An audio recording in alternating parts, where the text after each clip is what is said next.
Subscribe करा संस्कार math club चॅनलला विविध स्पर्धा परीक्षांच्या गणित तयारीसाठी आणि सोबतच बाजूला असलेल्या बेल आयकॉनला सुद्धा प्रेस करा सर्वप्रथम नवनवीन गणित व्हिडिओ पाहण्यासाठी।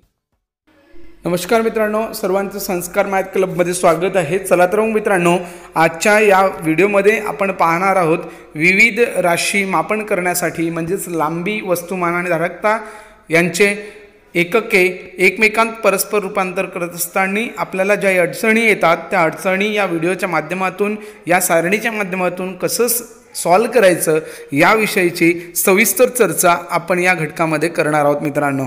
आणि ही सारणी आपल्याला विविध स्पर्धा परीक्षेच्या घटकामध्ये उपयोगी पडणार आहे, त्यासाठी हा संपूर्ण व्हिडिओ आपण बघावा।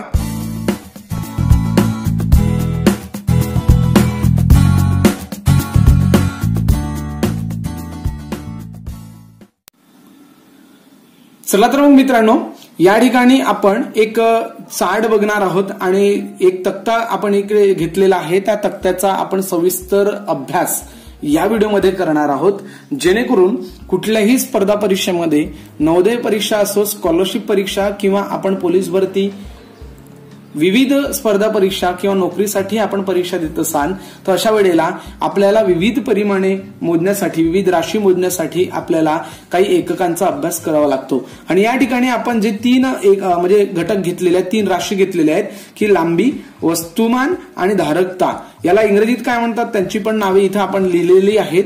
आणि लांबी मोजण्याचं प्रमाणित एकक आहे मीटर, वस्तुमान मोजण्याचं प्रमाणित एकक आहे ग्रॅम आणि धारकता मोजण्याचं प्रमाणित एकक आहे मित्रांनो लिटर। आणि या पद्धतीने एकमेकांमध्ये जेव्हा आपण रूपांतर करतो एककांचं, कारण काही वेळेला आपल्याला एककांची म्हणजे एकके दिलेली असतात संख्येच्या रूपात आणि त्याला आपल्याला दुसऱ्या एककामध्ये बदलावं लागतं, तेव्हा आपल्याला बहुतांश वेळा सूत्र पाठांतर करावे लागतात। परंतु बघा मित्रांनो, या चार्टचा आधारे हा चार्ट मेट्रिक जो कन्व्हर्सेशन आहे, या चार्ट मेट्रिक कन्व्हर्सेशनच्या माध्यमातून आपण कुठलाही सूत्र पाठांतर न करता, आपण बरोबर ऐकतात मित्रांनो की कुठलाही सूत्र पाठांतर न करता आपण सहज आणि सोप्या पद्धतीने कुठल्याही परिमाणाचं किंवा कुठल्याही एककाचं रूपांतरण दुसऱ्या एककात करू शकताय। तर सर्वप्रथम या तक्त्याविषयीची माहिती आपण इथे जाणून घेऊया। सर्वप्रथम बघा, लांबी मोजण्याची एकके जी आहेत ही एकके या पद्धतीने दिलेली आहेत आणि इथे आपण 7 कॉलम बनवलेले आहेत, 1 2 3 4 5 6 7। आणि बघा, या ठिकाणी लांबी मोजण्याचं प्रमाणित एकक जे दिलेलं आहे मीटर, आणि हे प्रमाणित एकक या ठिकाणी आपल्याला लक्षात येईल की इथे मीटर दिलेलं आहे। म्हणजे या 7 एककांपैकी लांबी मोजण्याची 7 एकके आहेत kilometre, hectometre, decametre, metre, decimetre, centimetre आणि मिलीमीटर। या 7ही एककांमध्ये प्रमाणित एकक जे आहे मीटर, हे तुम्हाला लक्षात येईल की बरोबर मध्यभागी येतोय। म्हणजे 3 एकके या मीटरच्या स्टँडर्ड युनिटच्या म्हणजे प्रमाणित एककाच्या डावीकडे येतील आणि 3 एकके या प्रमाणित एककाच्या उजवीकडे येतील, हे आपल्याला लक्षात येतील। आणि या ठिकाणी वस्तुमान मोजत असताना सुद्धा प्रमाणित एकक ग्रॅम आहे, याच्या सुद्धा डावीकडे 3 एकके आणि उजवीकडे 3 एकके असं लक्षात ठेवावे। आणि धारकता मोजण्याचं प्रमाणित एकक लिटर, ते सुद्धा मध्यभागी, म्हणजे हे संपूर्ण प्रमाणित एकके या मधल्या कॉलम मध्ये, मधल्या स्तंभामध्ये येतात आणि उरलेले म्हणजेच जे मोठे एकके आहेत हे मोठी एकके डावीकडे आणि लहान एकके ही उजवीकडे येत असतात मित्रांनो। इथे आपण लांबी मोजण्याची एकके आपण बघितली, त्यानंतर वस्तुमान मोजण्याची एकके आपण लक्षात घेतली तर किलोग्रॅम, कारण वस्तू मोजण्याचं किंवा वस्तुमान मोजण्याचं प्रमाणित एकक ग्रॅम आहे, म्हणून या किलोला आपण काय लावणार आहोत, सगळीकडे आपण लक्षात घेतलं तर सगळीकडे किलो किलो आहे, फक्त प्रमाणित एकक त्याला नव्यानं लावण्याची गरज आहे। किलोग्रॅम, हेक्टोग्रॅम, डेकाग्रॅम, ग्रॅम, डेसिग्रॅम, सेंटीग्रॅम आणि मिलीग्रॅम। या सर्वांमध्ये सर्वात लहान एकक जो असेल मित्रांनो, हे मिलीवाले जे काही असतील हे सर्वात मिली कॉलम मध्ये असणारे एकक सर्वात लहान असतात आणि सर्वात मोठे एकके हे किलो या कॉलम मध्ये येणारे सर्वात मोठे एकक असतात मित्रांनो। आणि या प्रत्येक कॉलम मधला म्हणजे जवळच्या 2 घटकांचा आपण विचार केला, 2 कॉलमचा म्हणजे हा एक कॉलम आणि हा एक कॉलम, म्हणजे 1 नंबरचा कॉलम आणि 2 नंबरचा कॉलमचा आपण विचार केलं तर या ठिकाणी या दोघांचा संबंध जो असेल, हा दोघांचा संबंध गुणिले 10 आणि भागिले 10 अशा पद्धतीचा संबंध असतो। आणि या ठिकाणी आपण लक्षात घेतलं असेल गुणिले 10 या बाजूने आपण जर असं गेलो तर आपल्याला लक्षात येत असेल की गुणिले 10 या पद्धतीने करायचं, म्हणजे लगतच्या दोन कोणत्याही लगतच्या दोन स्तंभामधलं जर आपल्याला परस्पर रूपांतरण विचारलं असेल तर त्याच्यामध्ये गुणिले 10 किंवा भागिले 10चा संबंध लक्षात घ्यावा. आता गुणिले केव्हा आणि भागिले केव्हा करायचं याविषयीची संपूर्ण चर्चा आता यानंतर आपण करणार आहोत. आता बघा, जे सारणी आपल्याला लक्षात ठेवायची आहे त्यासाठी हा क्रम सुद्धा लक्षात ठेवायचं. Kilo hecto deca metre, kilo hecto deca metre, deci centi milli या पद्धतीने आपण जर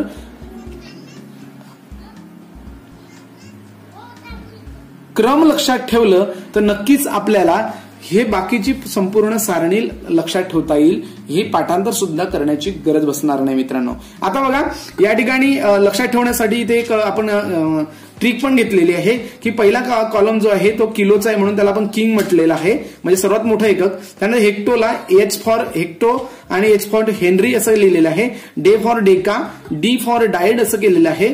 बी फॉर बेसिक मीटर म्हणजेच बाय, डी डेसिमीटर म्हणजे ड्रिंकिंग डी वरून आपण केलेलं आहे. सेंटी म्हणजेच सी वरून चॉकलेट सेंटीमीटरचा आणि मिलीमीटरचा एम वरून आपण केलेलं आहे मिल्क. आता बघा मित्रांनो, आता काय करायचं याला लक्षात ठेवण्यासाठी आपण king Henry died by drinking chocolate milk, बघा हा वाक्य लक्षात ठेवायचं. King Henry died by drinking chocolate milk हे वाक्य जरी लक्षात ठेवलं तरी आपल्याला सारणी लक्षात येईल आणि या आधारित आपण कुठलेही सूत्र तयार करू शकतो मित्रांनो. आता बघा, या ठिकाणी वर या सारणीचं वर आपण लक्षात घेतलं तर गुणिले 10 आणि आरो या बाजूने या किंग कडून इकडे मिलीमीटरकडे किंवा मिलीकडे जाताना लक्षात येतोय. आणि जेव्हा आपण लक्षात घेतलं तर आरो प्रत्येक गुणिले 10 या पद्धतीने लक्षात येत असेल. आणि म्हणून आपण लक्षात घेतलं तर या बाजूला असलेले एकके ही मोठी एकके आहेत आणि या बाजूला जात असलेली एकके म्हणजे लगतच्या म्हणजे किंगच्या जवळचं म्हणजे या किलोमीटरच्या जवळचं समोर येणारे एकके जे असतील आहे हे संपूर्ण लहान असतील आहे. आणि जेव्हा मोठ्या एककापासून म्हणजेच मोठ्या एककांचं रूपांतर जर आपल्याला लहान एककात करायचं असेल तर याच्यावरून लक्षात येतं की आपण गुणिले करायचं. आता बघा, मोठ्या एककापासून आपल्याला जर लहान एकक तयार करायचं असेल तर आपण त्याला गुणाकार करायचं मित्रांनो. मग गुणाकार कितीने करायचं हे आपल्याला त्याच्या कॉलमवरून म्हणजे किती घरे त्यांचे स्थान आहे त्याच्यावर आपल्याला लक्षात येईल. तर या ठिकाणी आपण एक उदाहरण सुद्धा घेऊया. एक उदाहरण घेतलं तर बघा, मी साधा एक उदाहरण घेतोय. जसं 1 किलोमीटर बरोबर किती मीटर. आता सर्वांना माहित असेल मित्रांनो की 1 किलोमीटर म्हणजे 1000 मीटर होतं. पण खरोखर या सारणीचा आधार घेऊन आपल्याला बदलवता येईल का? जो मी म्हटलंय की मोठ्या संख्येपासून म्हणजे मोठ्या एककापासून जेव्हा लहान एकक आपण तयार करतोय तेव्हा गुणाकार करायचंय आणि नक्कीच गुणाकार करायचं मित्रांनो. आपल्याला एकक दिलेला आहे किलोमीटर आणि आपल्याला किलोमीटर आपण जर सारणीत लक्षात घेतलं तर किलोमीटर इथे आहे आणि तो 1 किलोमीटर आहे आणि आपल्याला त्याला कितीने गुणाकार करायचा आहे त्यासाठी आपल्याला मीटरचा रकाना शोधावा लागणार मित्रांनो. म्हणजे मीटर कोणत्या कॉलम मध्ये हे आपल्याला शोधावं लागणार आणि त्याच रांगेत आपण मीटर शोधलं तर इथे आहे आणि इथपासून किती घरे पुढे आहे, किलोमीटरच्या नंतर किती घरे पुढे आहेत हे जर आपण लक्षात घेतलं तर 1, 2, 3 अशा पद्धतीने 10 गुणिले 10 म्हणजेच एकूण 3 घरां मिळून आपण जर लक्षात घेतलं तर 3 शून्य असलेली संख्या 1000 ने आपल्याला त्याला गुणाकार करावा लागेल. कुणाला तर 1 किलोमीटर गुणिले 1000 मीटर बरोबर आपल्याला मिळणार 1000 मीटर मित्रांनो. म्हणजेच 1 किलोमीटर बरोबर होणार 1000 मीटर. या पद्धतीने आपण दुसरा सुद्धा उदाहरण घेऊ शकतोय. जसं मी म्हटलंय की हेक्टोग्रॅम म्हणजेच 2 हेक्टोग्रॅम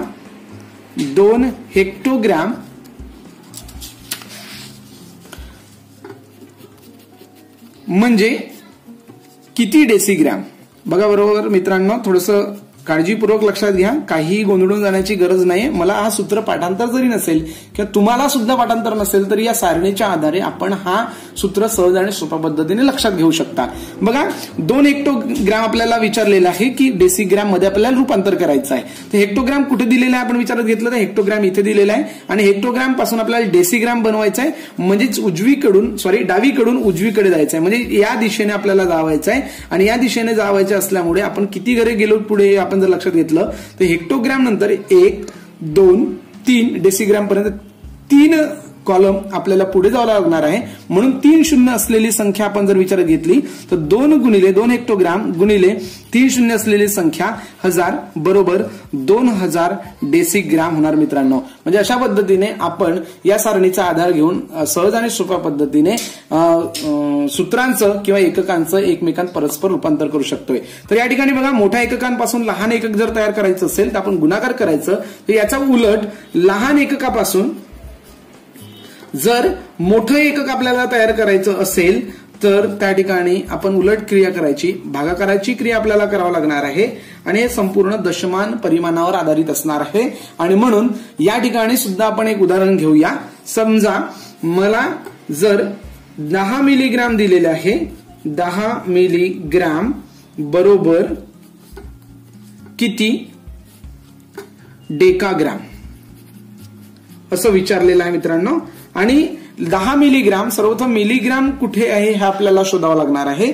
आणि मिलीग्राम शोधलं तर बघा सारणीमध्ये सर्वात शेवटी दिसतोय आणि मिलीग्राम पासून आपल्याला डेकाग्राम बनवायचा आहे. आणि डेकाग्राम कुठे आहे हे लक्षात घेतलं तर मिलीग्राम पासून म्हणजे मिलीग्रामच्या नंतर पासून सोडलं तर बघा धरलं तर 1 2 3 4 स्थळे डेकाग्राम मागे आहे. म्हणजेच आपल्याला लहान एककापासून म्हणजे मिलीग्राम हे लहान एकक आहे आणि डेकाग्राम हे मोठे एकक आहे आणि 4 कॉलम आपल्याला मागे यावं लागतोय. म्हणजे 4 शून्य असलेली संख्या होणार 10,000 आणि 10,000 ने आपल्याला त्या मिलीग्रामला भागाकार करावा लागणार आहे मित्रांनो. म्हणजेच 10 भागिले एकूण 10,000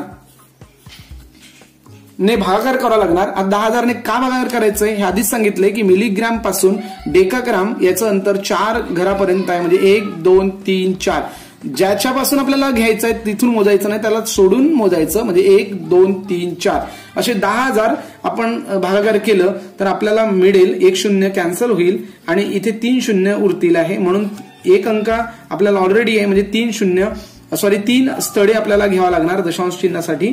म्हणजेच आपल्याला मिळणार 0.0001 डेकाग्राम. म्हणजे या पद्धतीने आपण उत्तर काढू शकतोय. कुठल्याही संख्येचं रूपांतर करण्यासाठी आपल्याला हा चार्ट मॅट्रिक कन्व्हर्सेशन खूप महत्वाचं ठरणार आहे मित्रांनो. आणि कुठलीही संख्या कुठलीही एकके जी आहेत ते एकके एकमेकांत रूपांतर सुद्धा करता येणं गरजेचं आहे. जसं एक साधं दुसरं उदाहरण सुद्धा आपल्याला या ठिकाणी बघता येईल मित्रांनो. जसं बघा, काही वेळेला आपल्याला ग्राम दिलेले असतात. जसं 15 ग्राम आपल्याला दिलेलं आहे आणि 15 ग्राम किलोग्राम मध्ये कसं लिहायचं असं विचारलेलं आहे. म्हणजेच किलोग्राम मध्ये कसं लिहायचं असं विचारलं तर या ठिकाणी लक्षात घ्यावं. साध्या आणि सोप्या पद्धतीने लक्षात घेतलं तर आपल्याला माहिती आहे मित्रांनो की 1000 ग्राम म्हणजेच 1 किलोग्राम होतं, म्हणजे 1 kg असं होत असतो. आणि या ठिकाणी 1 हा पूर्ण असतो आणि उरलेले 3 अंकापर्यंतचे हे अंक ग्राम असतात. आणि हे 3 अंकापर्यंत ग्राम दर्शवत असताना आपल्याला 2 अंकात 15 दाखवावं लागणार आहे. म्हणून 0.015 ग्राम म्हणजेच किलो, याला किलो एकक लावता येईल. अशा पद्धतीने आपल्याला लिहिता येईल. आता हे सारणीचा उपयोग करून कसं करायचं तर सर्वप्रथम बघा, 15 ग्राम आपल्याला दिलेलं आहे. ग्राम कुठे आहे तर ग्राम हे प्रमाणित एकक आहे आणि ग्राम पासून आपल्याला किलो बनवायचं म्हणजे किलोत लिहायचं आहे. आणि किलोचं प्रमाण बघितलं तर बघा 3 घरे आपल्याला मागे जावं लागणार आहे. 1 2 3 आणि 3 घरे आपण मागे जाणार. म्हणजेच याला 3 शून्य असलेल्या संख्येने भागाकार करावा लागणार आहे. कारण लहान एककापासून मोठे एकक जेव्हा तयार करतो तेव्हा भागाकार करायचं, फक्त तेवढी स्थळे मोजायची आणि तेवढी शून्य असलेली संख्या 10च्या घातातील घ्यायची आणि त्याला भागाकार करायचा आहे. आणि म्हणून 3 शून्य इथे भागाकार करावायचं. म्हणून 3 शून्य असताना आपल्याला 3 घरे दशांश स्थळे वर अंशामध्ये घ्यावं लागतील. म्हणजेच मिळणार 0.0015 किलो म्हणजेच 15 ग्राम होणार मित्रांनो. अशा पद्धतीने आपण या सारणीचा उपयोग करून सहज आणि सोप्या पद्धतीने सूत्रे पाठांतर न करता सुद्धा उदाहरण सोडवू शकता. आपल्याला हा व्हिडिओ आणि या मॅट्रिकचा व्हिडिओ, चार्ट मॅट्रिकचा व्हिडिओ आपल्याला आवडला असेल तर आपण व्हिडिओ लाईक करायला, शेअर करायला आणि हा व्हिडिओ कसं वाटलं याविषयीच्या प्रतिक्रिया कॉमेंट बॉक्समध्ये द्यायला अजिबात विसरू नका. आपण अजूनही चॅनल सबस्क्राईब केले नसेल तर खाली लाल रंगात सबस्क्राईब हे नाव लिहून आहे मित्रांनो. हे सबस्क्राईब बटन क्लिक करून आपण चॅनल सबस्क्राईब करून घ्यावे, जेणेकरून यानंतर येणारे संपूर्ण व्हिडिओ आपल्याला पाहता येतील. आणि त्यानंतर सोबतच बाजूला असलेल्या बेल आयकॉनला सुद्धा प्रेस करावं मित्रांनो. बेल आयकॉनला प्रेस करणे का महत्वाचं असतं कारण की यानंतर मी जेवढे काही व्हिडिओ घेऊन येणार आहे ते संपूर्ण व्हिडिओ आपल्याला पाहता येतील मित्रांनो. चला सर्वांचं पुन्हा एकदा खूप खूप धन्यवाद.